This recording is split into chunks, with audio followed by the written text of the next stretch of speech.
Kaya, Kaya Jones des Pussycat Dolls, dans un article dans le Daily Mail, affirme que les hommes puissants de la liste de Didi sont les mêmes costards qui l'ont abusé. La chanteuse des Pussycat Dolls, Kaya Jones, estime que durant sa carrière dans le divertissement, on connaît les Pussycat Dolls, hein, il y a même eu des sous-entendus de pimpage. Eh bien, elle affirme que depuis le début des Pussycat Dolls et depuis que l'aventure a commencé, elles ont été forcées, mais en parlant surtout d'elles, de vivre des situations extrêmement inconfortables qui mettaient leur sécurité en danger. Et elle dit c'est bien au-delà de Puff Daddy. Et je pense que l'affaire Didi a tellement alarmé tant de gens que leurs yeux se sont dit waouh, mais il n'y a pas que lui. Notre secteur est quelque chose de très grave car nous avons permis à ce comportement de continuer à se développer, pas avec un seul homme mais avec plusieurs. Et pas avec une seule femme mais avec plusieurs. Sachez que les abus peuvent prendre toutes les formes. Kaya a récemment fait la une des journaux lorsqu'elle a répondu à Elon Musk, lorsque le mania de la technologie a republié un article du Daily Mail sur Didi et a demandé combien de personnes dans le monde de la musique et du divertissement étaient au courant de cela, faisant référence selon laquelle Combs avait abusé d'au moins 120 victimes, dont un mineur. Sauf que le problème, c'est qu'on se dit que lui aussi, il était dedans. Et oui, puisqu'elle a répondu à Elon Musk en disant voilà Elon Musk, je parle depuis 2017. Alors voilà, comme je vous l'ai déjà dit, les procureurs ont refusé de donner la liste des témoins, ils refusent de le laisser sortir.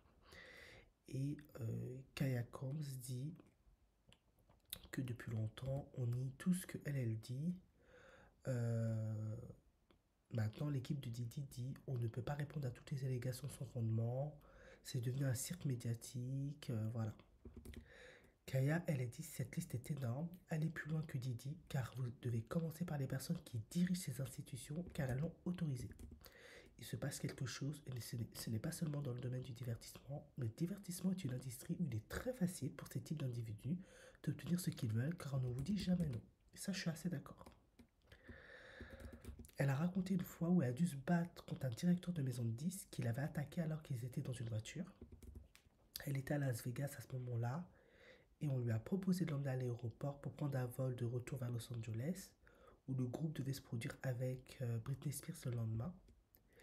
Même si elle a choisi de ne pas révéler publiquement l'identité de son agresseur, Kaya a déclaré que l'industrie était petite et incestueuse. Ça, je vous l'ai dit.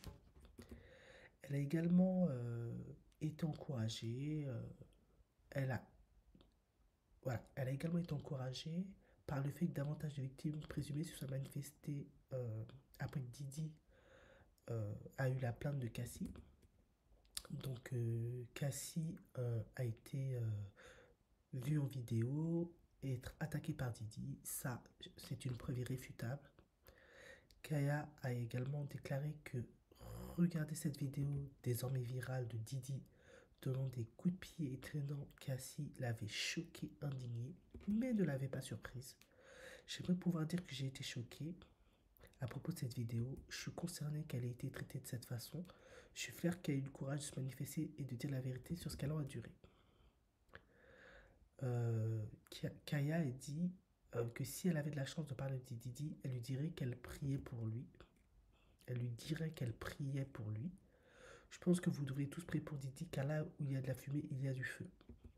Et s'il ne peut pas voir sa famille et ses amis, et s'il doit accepter cet accord de plaidoyer, il y aura des gens qui vont se retourner.